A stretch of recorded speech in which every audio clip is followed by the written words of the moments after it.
chama yao, Waturukana wafomu chama yao, Wapokoti wafomu chama yao, Wakosti huko kwanza Kosti kumpafu nyinyi. Hamuna chama huko.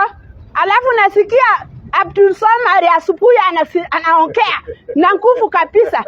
Setani wewe. Unasema sawa. Ati ilikuwa it's okay Sifuna kutolewa sababu alienda kwa chama kinyume na sheria.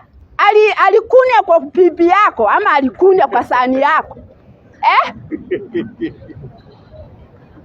Sifuna sisi tunajua ya kwamba anajua sheria, si ati ajui, na ile alikuwa anafanya, alikuwa anafuata sheria.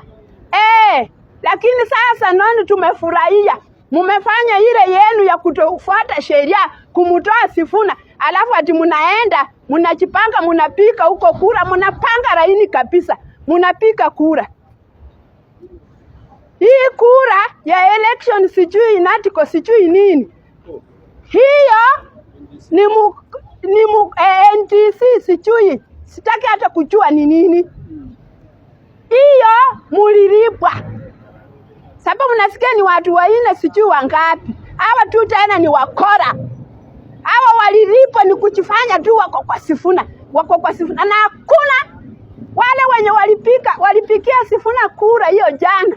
Mulilipwa na Ruto.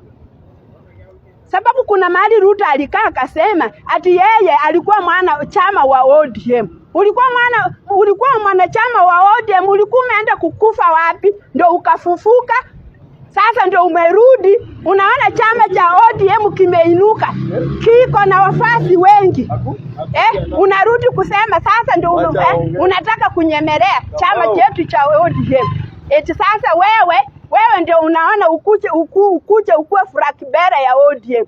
Hiyo nayo usahau ulivyosahau matiti ya mama yako.